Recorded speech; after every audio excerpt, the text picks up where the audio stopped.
उसकी जितनी महानता के चर्चे करें उतने कम है। मैं गवाही देना चाहूँगी। सबसे पहले तो मैं दिल से परमेश्वर का धन्यवाद करती हूँ, क्योंकि खुदा सचमुच बहुत अच्छा है, जिसने हमें यहाँ बुलाया और हमें अपनी आशीषों का अधिकारी बनाया, क्योंकि सच में हम इस लायक नहीं थे। आज जब हम अपने जीवन को देखते हैं तो बहुत आश्चर्य होता है कि हम क्या थे और क्या बन गए। ये खुदा की बहुत अच्छी और बहुत भली बात है। जो लोग इस बात को जान गए हैं उन्होंने तो सच में जीवन का वो मुकुट पा लिया है, जिसके लिए सच में बहुत आदर और महिमा के योग्य है। और मैं गवाही देना चाहूँगी मेरे बेटे भावेश के लिए। आप सब लोगों ने कल ग्रुप में देखा होगा कि मेरे बेटे भावेश ने अच्छे रिजल्ट की आशीष को प्राप्त किया। ये रिजल्ट देखा जाए तो सबके लिए बहुत नॉर्मल बात है कि पास हो गया है ना, लेकिन मैं जानती हूँ कि वो कैसे पास हुआ। इस बार ना उसने ट्यूशन लिया, और जैसा कि मैंने आपको पहले भी बताया कि मैंने मेरे बच्चों को बचपन से कभी कॉपी खोलकर कभी नहीं देखा। सिर्फ जब भी वो मार्क्स लाते थे और मैं सिर्फ मार्क्स भी नहीं देखती थी और सिग्नेचर कर देती थी। और स्कूल तो मैं कभी गई नहीं। स्कूल जानता है कि मैं अंजलि 20 साल की हो गई, मैं स्कूल नहीं गई, और मेरे बच्चे इतने बड़े हो गए, मैं कभी पेरेंट्स मीटिंग में नहीं गई।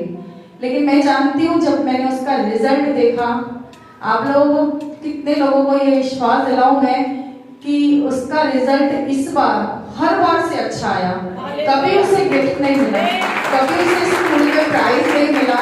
इस बार मैंने सब कुछ परमेश्वर पे छोड़ दिया था, क्योंकि उसने मुझसे कहा था कि मम्मी मुझे एक मौका दो कि मैं सेल्फ पढ़ना चाहता हूँ। और मैंने भी प्रभु पे छोड़ दिया, क्योंकि मैं तो बिल्कुल समय दे ही नहीं पाती हूँ बच्चों को। वो पढ़ता भी नहीं था और मैं रोज आके जानवी से पूछती थी इसने पढ़ाई की है, बोलती थी कि हाँ मम्मी 2 मिनट कॉपी खोलता और चला जाता है। पढ़ने के बाद रिजल्ट सबका आता है, बिना पढ़े रिजल्ट पॉसिबल नहीं है। और वो भी इतना अच्छा कि स्कूल में उसको प्राइज मिले और स्कूल वाले उसे सम्मानित करें। यहाँ तक खत्म नहीं हुआ, जब मैंने उसकी शीट ब्लैक बोर्ड पे शीट देखी ना, और जब मैंने उससे हमेशा मैं उसका नंबर है ना सबसे लास्ट में देखती थी, जब मैंने उसका नंबर है ना 7 नंबर में देखा तो लास्ट से परमेश्वर ने उसे 7 नंबर पे लाया। मुझे बहुत खुशी हुई, और मैं इतनी खुश हुई कि मेरी खुशी का कोई ठिकाना नहीं था। और मैं गवाही और देना चाहूंगी मेरी बेटी अंजलि के लिए। आप सब लोग जानते हैं कि मैंने उसे बहुत दुआ में रखा है, बहुत दुआ में रखा है, क्योंकि मुझे आज भी याद है जब पास्टर साहब ने मुझे बताया था कि तू कहीं भी ध्यान मत लगा, अंजलि को लेके बिल्कुल परेशान मत और उसे दुआ पे छोड़ दे। और मैंने अपने बच्चों को वहां से दुआ पे छोड़ा। कल जब उसने परसों मुझे बताया कि मम्मी मेरे को चर्च से फोन आया रात को 11 साढ़े 11 बजे, मैं दुआ करके सोई थी कि प्रभु मेरे लिए एक प्रबंध और कर, मैं शनिवार रविवार फ्री रहती हूँ, फालतू घूमती हूँ, मैं बाहर के माहौल में डिस्टर्ब ना हो जाऊँ, मुझे कहीं ना कहीं बिजी कर दे। तो रात को उसको 11:30 बजे वहाँ के पास्टर ने उसको फोन किया कि सुबह 5 बजे की प्रे में आप आना, और परमेश्वर के आत्मा ने मुझे अगुवाई किया है कि मैं आप पे हाथ रख के दुआ करूं।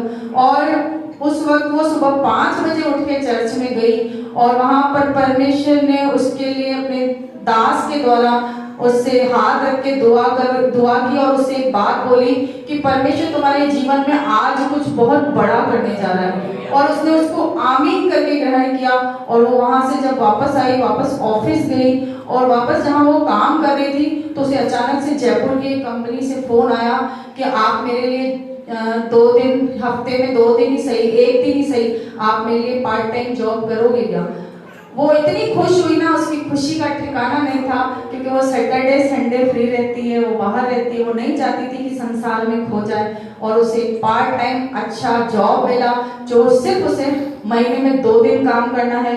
मैं खुदा का दिल से धन्यवाद करती हूँ कि परमेश्वर हमारे बच्चों के साथ भी रहता है। ये जगह बहुत हल्की नहीं है। बहुत से जो नए लोग आते हैं वो ये सोचते हैं कि ये बहुत जगह मामूली है।